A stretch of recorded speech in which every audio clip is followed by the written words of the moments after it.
sa tanan. Happy anniversary. Nato mga brad, mga say, for 33 years sa ato ang Kappa Omicron chapter. Lovely. So, ako dako kay pasalamat nako nga nalimbro sa kuaning grupo ha. No? Dako o ikatampo ang ako understanding sa una uminon ng mga akro sa akong tanaw sa una makaingon ko nga murag 10 minute parigla 10 minute tubo pero dihan misud nako na-change ang perception nako nakaingon ko nga unsa kaligdom ang grupo ang akro gani usa na mo sa mga multipliers nato karon diri sa atong barangay tanan natong mga lihok na ang akro kanunay nagpaluyo unya i-recognize gyud na nato ang akro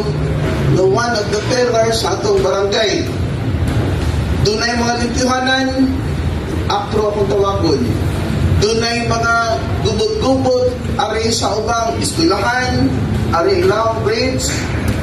akro atong gigamit gani when we had our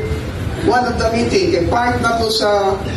police station tanan nga advisory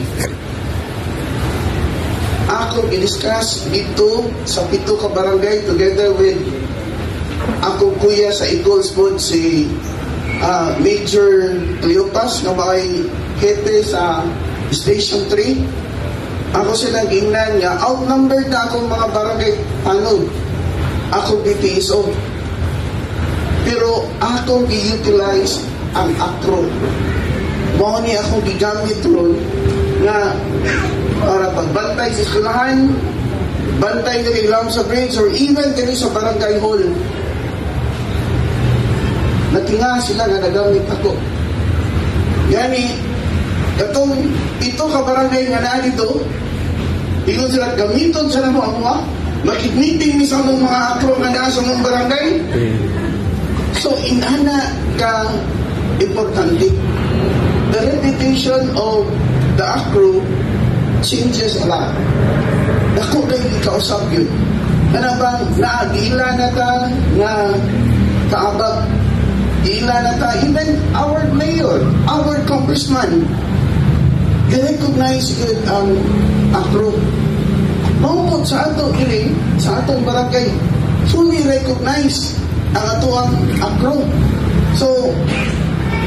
we serve as a model sa atong barangay and Kappa Omicron chapter plays an important role para sa ato ang barangay Paho and proud ko na nga ang akong mga brad and size na yun although kay bawa kong kining duha kakaluha magsige lang magtanaw sa context nga asa na mong mga brad nanawi the ring ha? Pero inana sila katugihan sila lang po'y ako itap nga kinahanglan ko ninyo brad suporta diri na pita suporta diri pero nevertheless ay uban niya nagkakay rason